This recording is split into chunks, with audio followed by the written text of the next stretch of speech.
Jamaah, oh jamaah. Alhamdulillah. Alhamdulillahirrabbilalamin, kita masih di Islam itu Indah. Temanya juga masih sama. Jangan lepas dari tanggung jawab dong. Waduh. Tunggu Iya dulu. dong. Tadi kenapa begitu? Iya. Emang mau lepas tanggung jawab? Bukan. Mentang-mentang sudah punya anak baru. Iya. Namanya siapa? Namanya siapa? Namanya King Zafi Zayan Slova. Oh, mirip? Masya Allah. Banyak yang bilang mirip ibunya. Alhamdulillah mirip ibunya. Aduh. Kan biasa memang anak cowok mirip ibunya Gitu itu. ya Allah. Ustaz Sam kayak punya pendapat lain. Insya Allah. Tapi mirip Ejas tahu. Banyak yang bilang mirip Ejas juga ya. Mirip Ejas. Ejas kan Oke. mirip Sony. Itu kan dari aku ya. Iya, Masya Allah. subhanallah. Senangnya kalau ngomongin soal anak ya jamaah ya. Karena banyak banget kasus sekarang ini yang hal-hal yang terjadi menelantarkan seorang anak juga. Menelantarkan anak. Iya. Siapa itu? Jadi belum lahir aja udah ditelantarin. Lah. Kasus hamil di luar nikah. Astaga. Nauzubillah min dzalik. Itu kan harus tanggung jawab dong Ustadz Maulana. Iya kan? Harus dinikahin Harus dong. tanggung jawab. Harus Berani dinikahin. berbuat, berani bertanggung jawab. Makanya Islam itu melarang pacaran. Nah itu dia. Tapi ketika dia mau tanggung jawab ada dalih lagi katanya.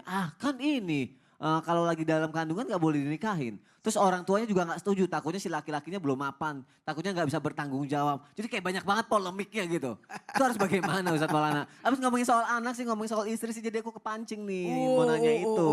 Laki-laki bertanggung jawab. Masya Allah. Mohon jawabannya Ustadz Iya, Maulana. baik. Izin Bunda Ustaz Sam. Baik, satu hal buat kita. Alhamdulillah kita bersyukur kita berada di negara hukum. Kita berada di negara yang timur yang luar biasa. Adab ketimurannya luar biasa. Dan alhamdulillah ada namanya asas gotong royong, tenggan rasa, saling membantu. Kalau di Makassar ada namanya budaya siri. Sipaka tahu, sipaka lebih, sipaka raja. Apa itu? Saling memuliakan, Oh, menghargai, tolong menolong. Kemudian ada namanya tanamkan sifat malu. Maka kalau bertanya, kalau ada orang, maaf saya pinjam kata-kata ini, ada kecelakaan sampai hamil di luar nikah, sebelum nikah ya.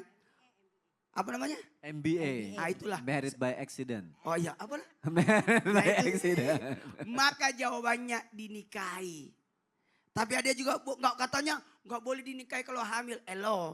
Yang tidak boleh dinikahi kalau dalam keadaan hamil adalah orang yang sudah nikah, kemudian cerai, lalu dia masih hamil, maka itu yang tidak boleh dinikahi. Atau meninggal suaminya, berada dalam masa iddah. Iddahnya wanita yang diceraikan adalah 3 kali bersih atau 4 bulan. Tapi iddahnya wanita yang diceraikan, baik cerai mati ataupun hidup, dalam keadaan hamil, maka tunggu sampai dia lahiran.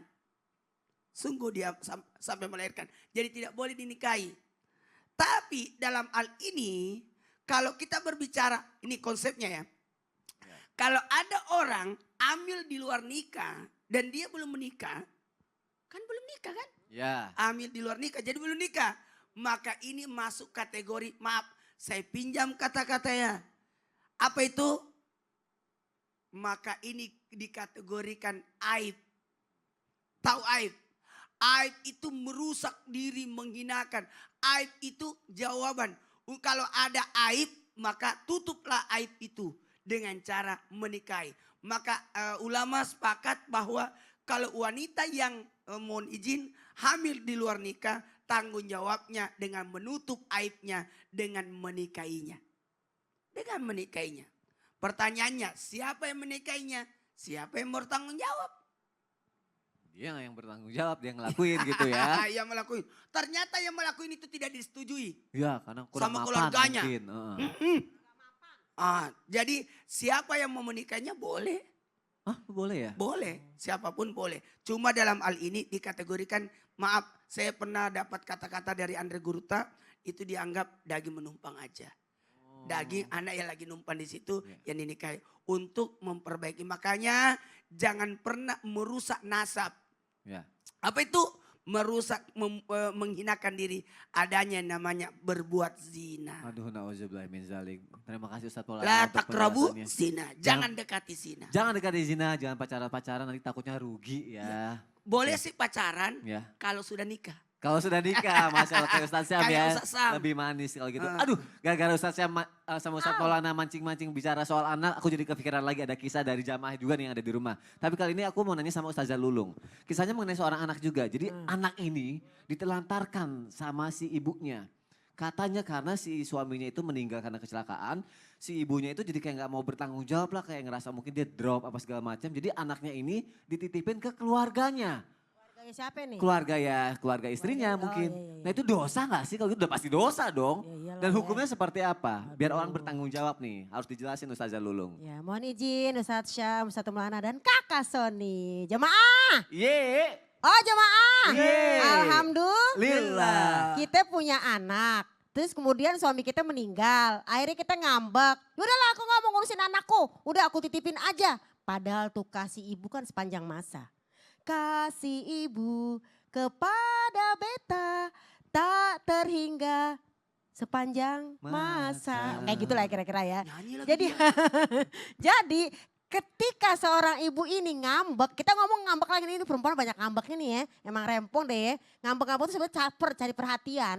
Ya kan? Nah ketika dia ngambek mungkin dia ingin bahasanya cooling down dulu nih. Aduh aku shock nih suami kecelakaan atau suami meninggal. Udah aku titipin dulu deh anakku ke keluarga suami. Karena apa? Kan suami itu yang bertanggung jawab kepada anaknya. Jadi aku titipin dulu. Nah kita anggap ini dia ini niatnya adalah apa sih namanya? Menenangkan diri. Oke. Karena kan tadi suaminya kecelakaan. Ya. Tapi tetap ingat tanggung jawab ibu itu adalah madrasatul ula. Ibu adalah madrasah, tempat belajar, al-ula yang paling tinggi, yang pertama. Artinya apa? Darosa belajar, madrasah tempat belajar. Artinya anak belajar dari ibunya. Belajar apa nih? Mungkin belajar yang namanya agama, belajar matematika, belajar apapun, belajar kehidupan. Jadi tanggung jawab seorang ibu ini sampai yang namanya anak ini bisa mandiri. Atau kalau seorang ibu ini bertanggung jawab kepada anak perempuan, sampai anaknya menikah. Kalau anaknya laki-laki sampai dia bisa mandiri, bisa mencari yang namanya mungkin nafkah sendiri, ya kan? Ah. Karena apa? Yang namanya anak laki dan anak perempuan kan beda. Laisa zakaru kal unsa, tidak sama anak laki dengan anak perempuan. Jadi kalau sampai dia ini ngambeknya keterusan, maka dia adalah orang tua yang zolim. Gak dosa tapi zolim. Karena dia tidak ngasih kekuatan untuk anaknya. Gak ngasih kekuatan mental, kekuatan spiritual dan sebagainya. Tapi kalau dia ngambek cuma sementara, ya udahlah, udah biarin kamu pokoknya tinggal di rumah nenek dulu deh tuh, tinggal di rumah orang tuanya, papa dulu deh. Karena mama udah gak kuat nih, mama sedih banget. Nanti sewaktu-waktu mama tengokin atau mama ambil lagi. Karena apa? Ini mama lagi kesel, lagi sedih, galau. G6, tahu gak G6? Apa tuh? Galau, gundah gimana gitu guys, gitu loh. Kirain G20. Lebih panjang lagi dong. Jadi kalau galau ini sebagai orang tua inilah yang disebut dengan musyawarah. Ya, dalam surat Ali Imran ayat 159 dinyatakan wasyawirhum fil amri. Bermusyawarah dalam satu urusan, ini urusannya anak, masa depan. Tadi yang Kakak Sony bilang, anak ini adalah buah hati kita, anak ini adalah aset akhirat. Kenapa disia-siain? Why? Nah, marah kan jadinya. Iya. Nah kita sebagai Seorang seorang ibu ibu, tuh. ayo kita berdoa kepada Allah. Jadilah kita sebagai Khadijah masa kini, Aisyah masa kini gitu loh. Kenapa sih ngambek-ngambek terus. Kan yang namanya rezeki gak hanya dari suami. Suami mungkin terkena musibah, kecelakaan. Kita minta kepada Allah. Allahumma ajurni fi musibati wahlufli khairam minha. Ya Allah berikan aku pahala dari musibah ini ya Allah. Dan gantikan dengan yang lebih baik lagi ya Allah. Gantikan apa? Gantikan rezekinya. Gantikan apa? Gantikan yang tadinya gak sabar jadi sabar. Kenapa? Ini doa Ummu Salamah ketika ditimpa musibah oleh Allah ketika suaminya wafat. Ya bisa kecelakaan, bisa yang namanya wafat. Ada asbab gitu loh. Kenapa harus lemah? Kenapa Kita harus ini adalah lemah? Wonder Woman. Kalau gitu kita kasih semangat untuk jamaah yang ada di rumah yang lagi drop atau ada lagi sedang tertimpa musibah. Ya. Kenapa? Saya ketawa itu ingat sahabat saya. Kenapa? Rajin nonton Islam India sekeluarga. Iya, terus? Kalau katanya Bunda Lulung yang Iya. tausiah, dia ketawa. Kenapa? Katanya itu suka marah-marah ya. Ya tidak, orangnya baik gitu. Mewakili perasaan netizen yang ada di Wanita. rumah. Insya Allah kan semua ada solusinya jamaah yang ada di rumah. Baik kita lanjutkan lagi. Kalau kita sudah belajar mengenai tanggung jawab Iya. ya. Pasti kan ada action yang harus kita lakukan dong. Mungkin cara-cara khususnya atau Oke. doa-doa khususnya juga kan. Cakep. Ya kan? Doa khusus. Doa khususnya. Oh iya iya. Kalau gitu aku mau nanya sama Ustadz Syam. Siap. Mohon penjelasannya Ustadz. Tabi kembali guruku Ustaz Maulana, Ustaz Lulung, Mas Sony serta guru-guru kami yang dimuliakan Allah Subhanahu wa taala. Allahumma inni a'udzubika an adilla au udalla au azilla au uzalla au azlima au uzlama au ajhala au yujhal alayya. Hadis riwayat Abu Daud, An-Nasai dan Ibnu Majah. Ini adalah doa keluar rumah daripada baginda Nabi sallallahu alaihi wasallam. Apa isi doanya? Subhanallah, Allahumma inni a'udzubika an adilla au udhalla. Ya Allah, aku berlindung kepadamu daripada disesatkan dan sesat. Aku berlindung kepada Allah sesat dan disesatkan. Artinya saya berlindung kepada Allah daripada tersesat dan disesatkan oleh syaitan. Itu yang pertama. Au azilla au uzalla, daripada berbuat kejahatan atau dijahati orang, berbuat kesalahan atau disalahi orang. Yang kemudian au azlima au uzlama, aku berlindung kepadamu daripada menzalimi dan dizalimi. Jadi kalau ditanyakan apa doa untuk bisa menjadi perilaku bertanggung jawab, orang yang lebih bertanggung jawab, berlindung kepada Allah daripada menzalimi dan dizalimi. Jangan selalu merasa menjadi pihak yang terzalimi, padahal kita yang zalim kepada orang lain. Ya. Itu yang sering kita, Banyak. banyak kan orang yang curhat di sosmed gitu ya. Saya sering dizalimi, tapi nggak introspeksi diri. Ternyata dia yang zalim terhadap orang lain. Makanya ada doanya, au azlima au uzlama. Jangan sampai saya menjadi orang yang menzalimi orang sehingga saya dizalimi balik. Kan ada serangan balik tuh, subhanallah. Ya. Kemudian, au ajahala au yujahala alayya. Atau orang yang membodohi atau dibodohi. Subhanallah.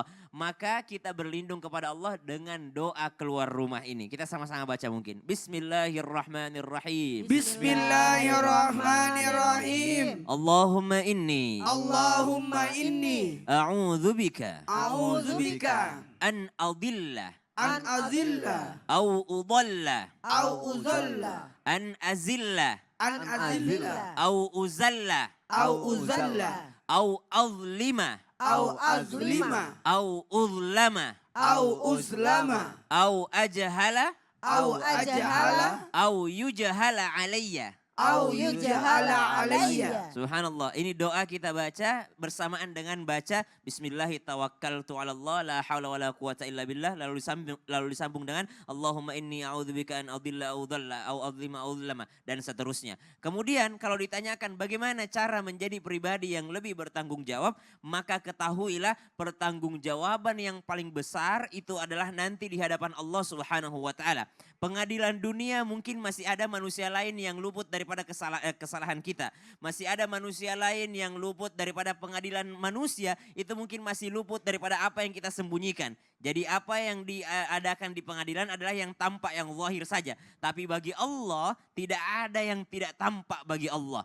Maka jikalau ingin menjadi pribadi yang bertanggung jawab, satu, ingat selalu ada pengadilan Allah di akhirat. Kemudian yang kedua, jangan menjadi orang yang selalu menuntut hak, tapi selalulah mengingat terhadap kewajiban kita. Kewajiban kita sebagai orang tua apa? Melahirkan, menyusui, membesarkan anak-anak. Anak-anak tidak minta untuk lahir daripada rahim kita. Ya. Maka kita mestinya bertanggung jawab karena itu adalah titipan Tuhan kepada kita. Masya Subhanallah. Allah. Jazakallah khair. Sama-sama, Ustaz. Mas Terima kasih Soni. untuk penjelasannya. Jamaah jangan kemana-mana, setelah ini masih ada segmen tanya dong Ustadz. Penting sekali, jangan sampai kelewatan. Gak lama kok, tetap di Islam itu indah. Jamaah, oh jamaah. Alhamdulillah. Subhanallah.